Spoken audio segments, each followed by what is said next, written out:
अस्सलाम वालेकुम everyone, welcome to my channel. Hopefully doing well. आज की वीडियो में हम बात करने वाले हैं CCE 2023 जिसका एग्ज़ाम 10 अगस्त 2024 को कंडक्ट होने वाला है। इस हवाले से काफ़ी ज़्यादा मुझे ईमेल्स आई थी कि इसके लिए आप प्रिपरेशन टिप्स बता दें और मज़ीद गाइडेंस हमें दे दें। तो आज की वीडियो में हम इसको डिस्कस करने वाले हैं, तैयारी कहाँ से करनी है, और क्योंकि टाइम भी कम है तो कम टाइम के अंदर हम किस तरह से टैकल करेंगे, और नेगेटिव मार्किंग होती है, आप सबको पता है, उसको किस तरह से टैकल करना है। तो तमाम चीज़ों को आज की वीडियो में हम डिस्कस करेंगे। सबसे पहले आपने जाना है SPSC के ऑफिशियल वेबसाइट के ऊपर, वहाँ पे ऑनलाइन एडमिशन सर्टिफिकेट के ऊपर जाकर आपने अपना जो है वो एडमिशन सर्टिफिकेट जो है वो डाउनलोड कर लेना है, और आपका जो भी एग्जामिनेशन सेंटर है उसको विज़िट करना मत भूलिएगा, क्योंकि एंड टाइम पे फिर सम टाइम आपको जो है वो मुश्किलात का सामना होता है। अब हम चलते हैं सिलेबस की तरफ। अच्छा जी, सिलेबस जो है इसका वो 2 जुलाई 2024 को SPSC के ऑफिशियल वेबसाइट के ऊपर जो है वो शाया किया गया था, और उसके हिसाब से ये हमारा टोटल जो है वो सिलेबस है, जिसमें सबसे ऊपर जर्नल इंग्लिश है जो कि 20% होगा, और 80% जो है आपका जनरल नॉलेज है, जिसके अंदर Pakistan affair, current affair, everyday science, simple arithmetic and analogies होंगी। तो ये आपका सिलेबस होगा, और 100 MCQs होंगे आपके, 100 ही मिनट्स होंगे आपके पास। 0.25 की डिडक्शन होगी हर एक गलत जवाब के ऊपर, और जो भी कैंडिडेट 50% से ज़्यादा मार्क्स लेंगे वो जो है वो एलिजिबल होंगे डिस्क्रिप्टिव एग्ज़ाम के लिए। तो डायरेक्शन बिल्कुल क्लियर है, ठीक है, और आपके पास सारी चीज़ें जो है वो मौजूद है।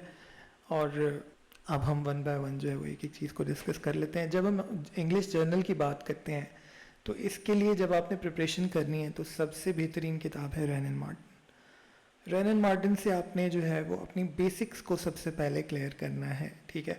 उसमें आपके पार्ट्स ऑफ स्पीच आते हैं, ठीक है, और फिर उसके बाद आपने टेंसेस वाला पार्ट देखना है, और फिर आपने जो इसका सेंटेंस करेक्शन वाला पार्ट है उसको वन बाय वन सॉल्व कर लेना है, क्योंकि ज़्यादातर जो 4-5 सवाल यूजुअली जो है वो सेंटेंस करेक्शन से ही आए होते हैं, या फिर करेक्ट यूजेज के होते हैं, या टेंसेस के होते हैं। तो ये जो पार्ट मैंने आपको बताया, इससे आपका अच्छा खासा जो है वो इंग्लिश का हिस्सा निकल जाता है। उसके बाद जो है वो एक दो ईडियम होते हैं, और उसके अलावा जो है वो एक दो स्पेलिंग्स होती हैं जो आपको सही गेस करनी होती हैं, ठीक है। तो ये यूजुअली आपकी जो प्रीवियस स्टडी है उसी से आप कर पाते हो। तो नॉर्मली जो है इन चीज़ों के लिए आप जो आपकी प्रीवियस रीडिंग होती है वही काम आती है, ठीक है। अच्छा, इसके अलावा जो है एनालॉजीज़ भी समटाइम पूछ ली जाती हैं, और जब मैंने बताया आपको पार्ट्स ऑफ स्पीच करना है तो उसके साथ अपने आर्टिकल प्रपोजिशन जब आप करेंगे तो वो भी कुछ MCQs जो है वो जनरल इंग्लिश में आ जाते हैं। तो ये इंग्लिश का जो आपको तैयार करना है पार्ट, ठीक है। और अगर आप पूरी बुक पढ़ने बैठेंगे तो जो अभी आपके पास टाइम है उसमें आप फिर बाकी चीज़ें नहीं कर पाएंगे, ठीक है। अच्छा, उसके बाद आ जाएं आप जो है वो जनरल नॉलेज के ऊपर। तो सबसे पहले एवरीडे साइंस की बात कर लेते हैं।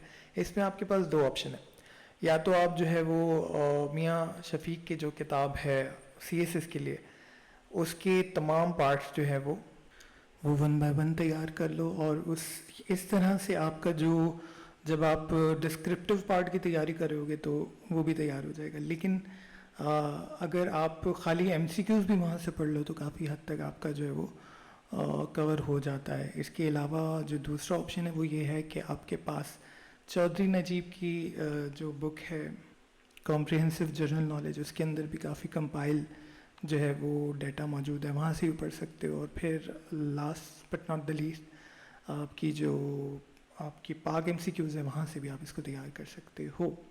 इसके अलावा आपने पास पेपर तो देखना ही है, उसके लिए भी मैं आपसे बाद में बात करता हूँ। फिर जो आपका पाकिस्तान अफेयर और करंट अफेयर्स हैं।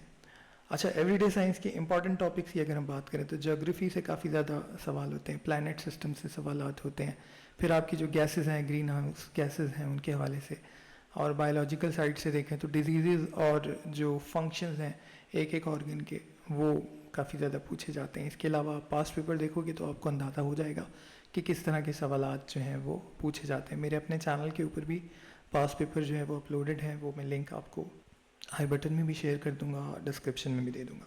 अच्छा, फिर अगर हम पाकिस्तान अफेयर और करंट अफेयर्स की बात करें तो ये आपको पता है कि डे बाय डे अपडेट होते रहते हैं, तो इसके लिए आपने पाक MCQs को ही जो है वो स्किम थ्रू करना है, क्योंकि उसके ऊपर जो है वो आपके जो है वो डे टू डे अपडेट होते रहते हैं। इसके अलावा अगर आप न्यूज़पेपर पढ़ते हैं और अगर आप किसी कंपैटिटिव एग्ज़ाम की तैयारी पहले से कर रहे हैं तो फिर न्यूज़पेपर से काफ़ी सारे आपके जो है वो पास्ट अफेयर और करंट अफेयर जो है वो कवर हो जाते हैं। अच्छा, इसके अलावा फिर आपका सिंपल अर्थमेटिक है, इसके अंदर जो है बिल्कुल सिंपल जो है वो सवालात आपके होते हैं, जैसे आप सिंपल बोर्ड मास और सिंपल ऑपरेशंस जो हैं वो आपसे पूछे जाते हैं। तो अगर आपकी बेसिक्स जो हैं वो ठीक हैं तो ये वाला पार्ट भी काफ़ी ज़्यादा स्कोरिंग होता है और यहाँ पे जो है वो आप अपना अच्छा स्कोर कर सकते हो। Everyday science and simple arithmetic जो साइंस के स्टूडेंट्स हैं उनके लिए काफ़ी ज़्यादा हेल्पफुल होता है। जिनकी इंग्लिश अच्छी है वो इंग्लिश में भी बहुत अच्छा स्कोर कर सकते हैं। पाकिस्तान अफेयर और करंट अफेयर्स में यूजुअली जो है वो आपको थोड़ा सा मुश्किल होती है अगर जो है वो आप न्यूज़पेपर नहीं पढ़ते हैं या फिर आपका जो याद करने की या दहानी की जो सलाहियत है वो थोड़ी कमज़ोर है। अच्छा, एनालॉजीज़ भी आपसे पूछी जाएंगी और एनालॉजीज़ में आपको पता है कि जी आपका कंपैरिजन होता है दो चीज़ों के अंदर, ये इडियोमेटिक एक्सप्रेशंस भी हो सकते हैं आपके, और इसके अलावा जो है वो जो एक आपका कन्वेंशनल मेथड एनालॉजीज़ का वो भी हो सकता है।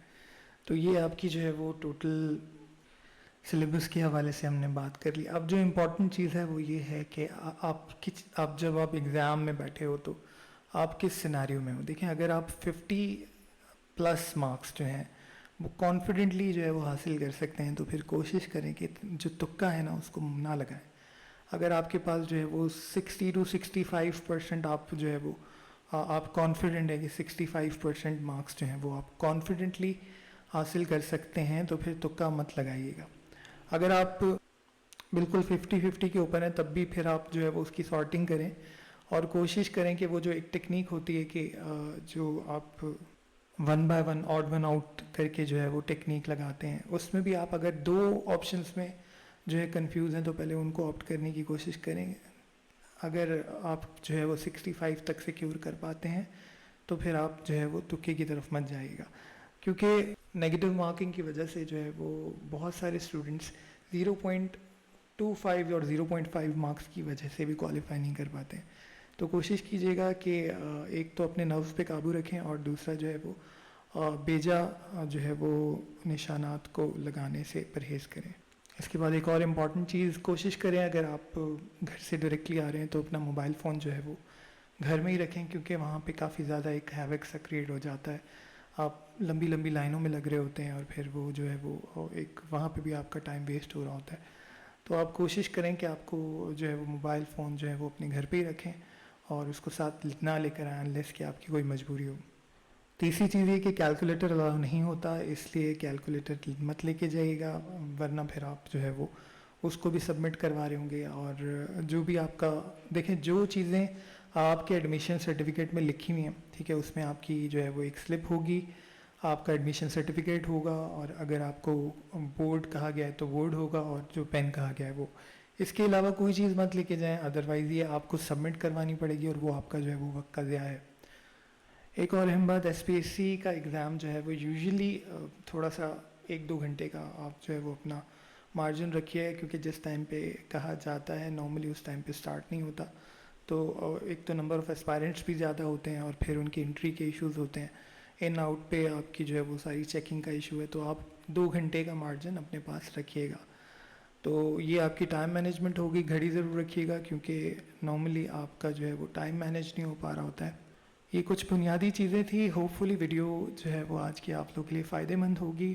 वीडियो पसंद आए लाइक एंड शेयर कीजिएगा, चैनल को सब्सक्राइब कीजिएगा, और पास्ट पेपर जो है वो मेरे चैनल पे मौजूद हैं और मैं उनका लिंक भी शेयर कर दूंगा आप लोग के साथ। और आखिर में आज का पैगाम, ज़िंदगी में आपके मकासद होते हैं पर वो मकासद आपकी ज़िंदगी नहीं होते।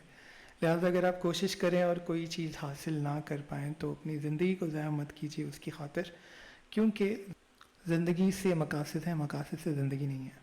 यही वजह होती है कि जब हमारी एम्स पूरे नहीं हो पाते तो हम डिप्रेशन का शिकार होने लगते हैं, हमें चीज़ें मुश्किल दिखाई देती हैं। तो अपने आप को बड़ा क्लियर रखें। देखें, आपका काम है मेहनत करना, अगर मेहनत करके अल्लाह ताला आपको वहाँ तक ले जाता है तो समझिए कि इसी में आपकी भलाई थी, और अगर नहीं वहाँ तक पहुँच पा रहे हैं तो कोशिश करें, अगर आपके हक़ में बेहतर होगा तो अल्लाह ताला आपको वहाँ तक पहुँचाएंगे। Thank you so much. अल्लाह हाफ़िज़।